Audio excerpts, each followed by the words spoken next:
સમાચાર headline Dhoraji bus stand પાછળ iconic road અને રિવરફ્રન્ટનું નિર્માણ પૂરું થવા તરફ, પરંતુ નદીનું દૂષિત પાણી અને ઘાસઝાડ દૂર ન થતાં સ્થાનિકો પરેશાન.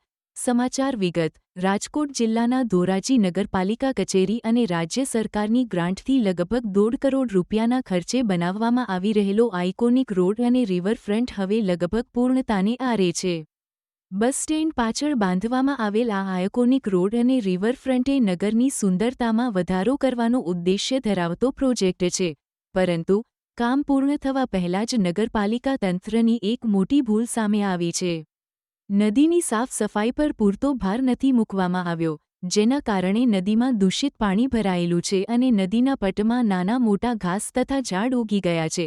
આ પરિસ્થિતિને કારણે આસપાસની સોસાયટીઓમાં રહેતા લોકો અને રાહદારીઓ દુર્ગંધ અને મચ્છર ત્રાસથી બેહાલ બની ગયા છે.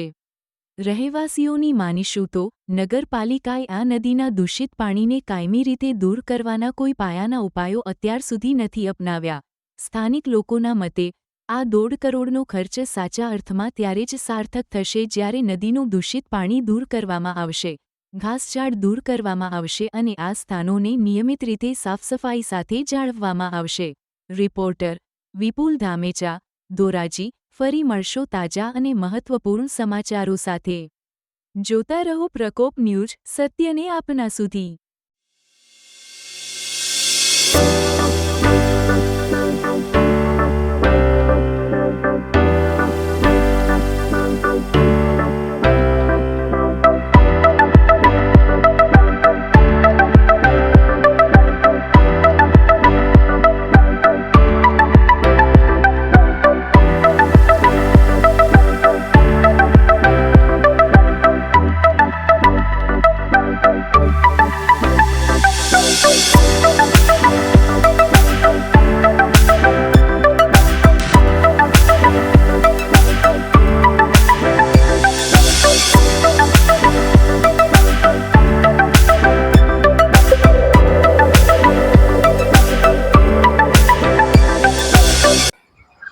કોમલ બસ સ્ટેશન પાસેના એરિયામાં રિવરફ્રન્ટ તેમજ આઇકોનિક રોડનું ધોરાજી નગરપાલિકા દ્વારા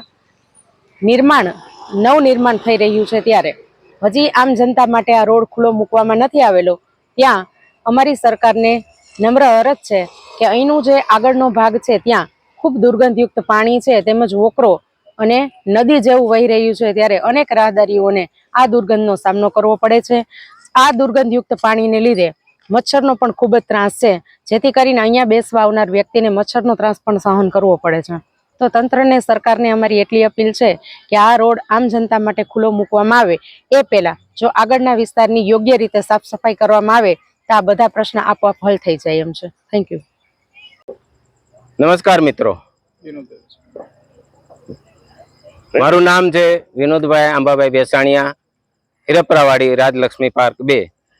અમે વોકિંગ ગ્રુપ છે, હરરોજ લગભગ રાતના 8 થી 9 દરમિયાન વોકિંગમાં નીકળીએ છીએ. સાથે સાથે ધોરાજીની જનતા પણ, બહેનો, ભાઈઓ, વૃદ્ધો, બાળકો આ બધા નીકળે જ છે. પણ પ્રશ્ન એ છે કે બાજુમાંથી નીકળતી નદી છે, ઓકળો છે, એ ખૂબ જ ગંદકી ભર્યો છે અને ખૂબ જ એ ત્રાસરૂપ છે. આજુબાજુના રહેવાસીઓને પણ એ ત્રાસરૂપ છે. જો આ કરોડોનો ખર્ચો છે એ ખરા અર્થમાં સાર્થક લેવો હોય તો આ સફાઈને પ્રાધાન્ય આપે એવી અમારી નમ્ર અરજ છે, જેથી કરીને આ રિવરફ્રન્ટનો ધોરાજીની જનતા સારી રીતે સદુપયોગ કરે. આભાર.